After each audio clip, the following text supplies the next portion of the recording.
Who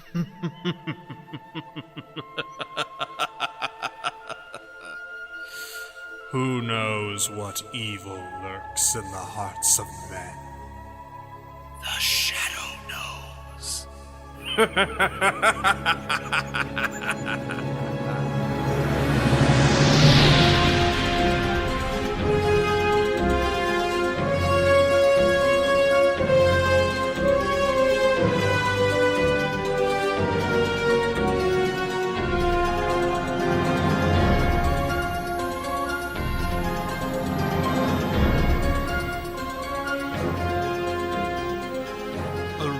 From The Black Hush, An Adventure of the Shadow, written by Walter B. Gibson, read by John Robledo. 1 minute longer. The voice of Hector Fawcett was speaking in the corner office of the suite in the Jude Ruth Tower.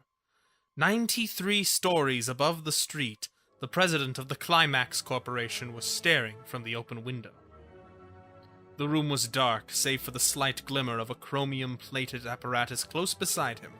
The strange machine from the storeroom was in use. A breathing sound denoted the presence of another man at the control switch. The lamp-like portion of the odd mechanism was turned at a downward angle. From it extended a conical, widening beam, like the ray of a powerful searchlight, but this shaft was different from any projected illumination. Instead of light, the machine was focusing blackness downward toward the city. Through the dim glow that showed from the lights of Manhattan, a shaft of complete darkness was spreading its mysterious ray. Just as the glare of a searchlight might carve through the night and spread a circle of bright illumination upon its objective, so did this amazing beam do its work in direct opposition. The lights of buildings were glimmering below, but the spot where the black ray ended was totally dark. Picked from among neighboring structures, the entire surface of the apartment house besides the old Windsor Theater was blotted out from view. Focused darkness, a beam of night, black light. This was the power that was in operation tonight. It was the force that had lain the strange lull of the black hush throughout Thaddeus Harmon's penthouse. Good work, Hobbs. Hector Fawcett chuckled as he paused upon the name by which he had addressed his companion. There was significance in Fawcett's tone. It indicated understanding. Only these two men were witnessing the distant effect of the strange demonstration of new science. From their towering vantage point, they were creating a mysterious result. One edifice in Manhattan was blackened. Not only was it in total darkness, but the tremendous force this gloom-projecting beam had also wreaked temporary havoc with all electrical equipment in its path.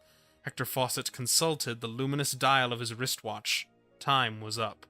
The man lingered, however, to enjoy a few more seconds of this sight which intrigued him. Fawcett's eye followed the spreading wedge of darkness. It dwelt approvingly on the splotch of blackness that indicated the position of the hushed apartment house. Then, in a regretful tone, the corporation president gave the final order to the man at the controls. Time's up.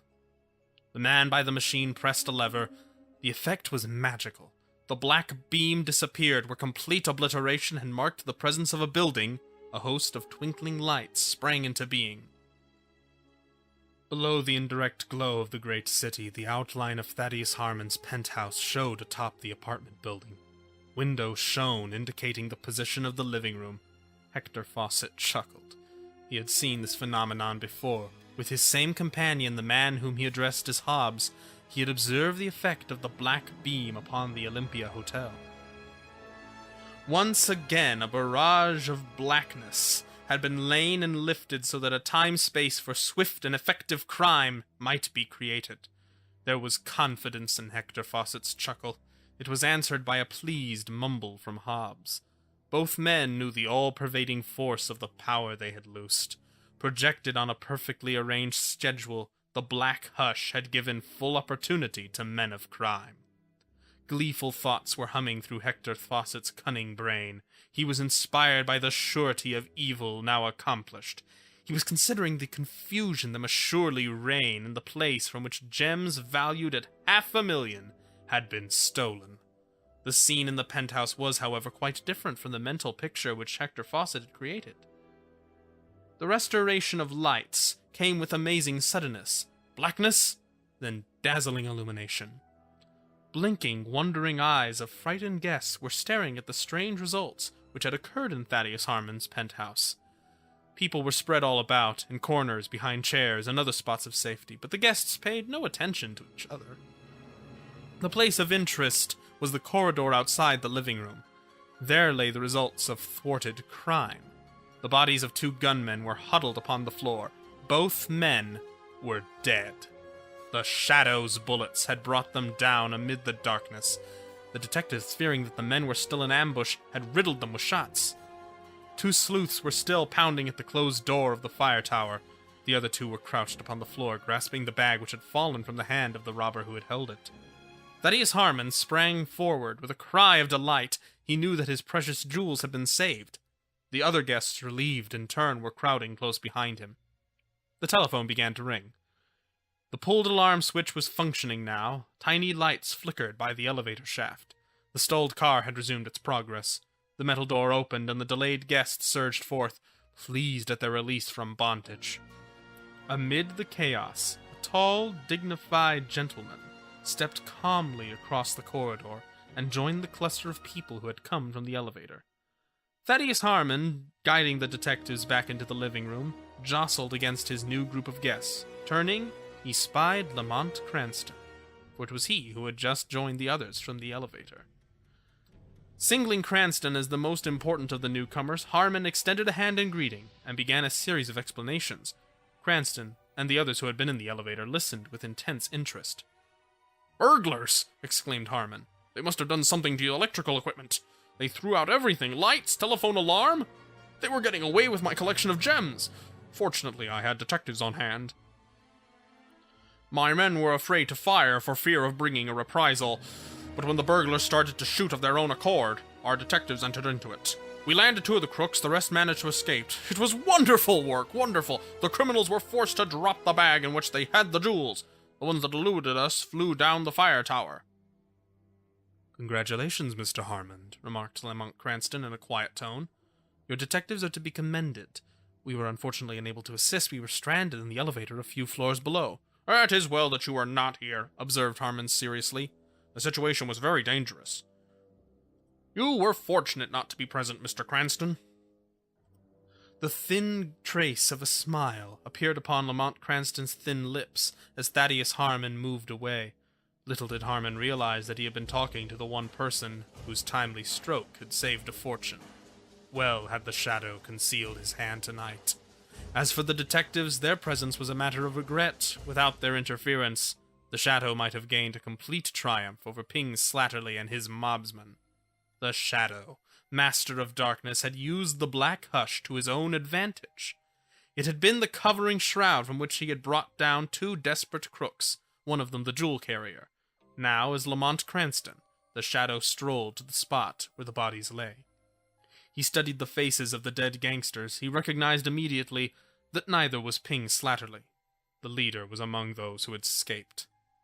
The menace of new crime still loomed in full intensity, for Ping Slatterly was unquestionably the only one of tonight's invaders who could be regarded as a cogwheel in the schemes of those who controlled the weird Black Hush. Lamont Cranston joined the people in the living room. The jewels were back in their cabinet. Guests, still quivering from excitement, were gradually regaining their composure. Lamont Cranston idled while the confusion died away. Time drifted by. At last the door of an elevator opened, and a stocky, swarthy-faced man stepped forth. One of the private detectives noticed him and went to greet him. He brought the arrival to Thaddeus Harmon. "Detective Cardona, from headquarters," was the announcement. Thaddeus Harmon shook hands with the star sleuth.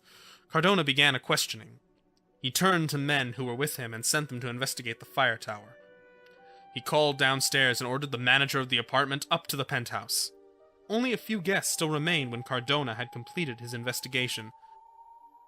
The star detective, about to leave, paused to speak with Thaddeus Harmon. "This shows you how crooks work," vouchsafed Cardona. A couple of nights ago, some gangsters tried to put Goldie Tankard in the spot. The man managed to get at the main switch in the Olympia Hotel. Then they bungled by killing the wrong men.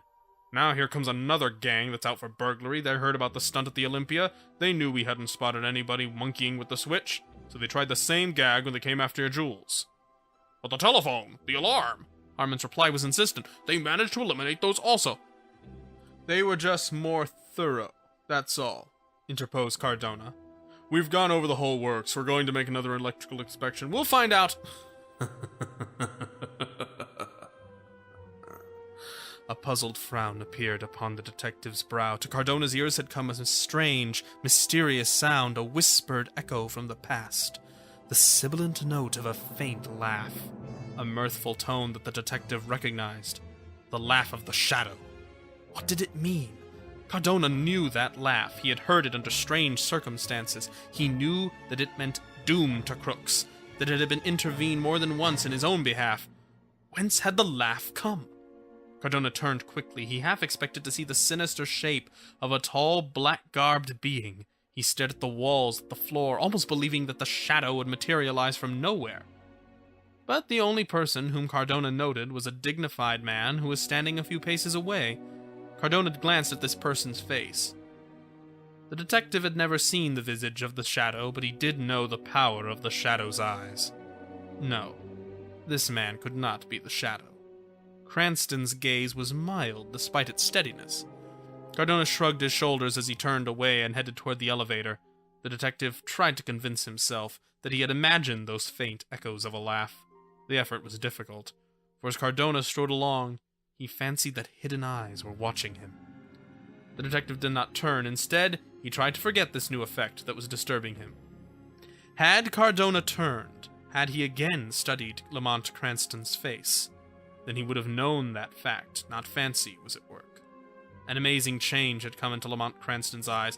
Those mild orbs were burning with a weird, uncanny light. The elevator door clanged behind Joe Cardona. Lamont Cranston stood alone by the door of Thaddeus Harmon's living room. A soft laugh came from thin, unmoving lips. Its whispered echoes were an eerie aftermath to that stifling hush which had so recently pervaded this penthouse. There was knowledge in the shadow's laugh. The strange mockery that had derided Cardona's decision was something that spoke of higher education. By hand, the shadow had thwarted crime. By brain, he was seeking an explanation of the protection which had so effectively aided the burglars up to the time of his arrival.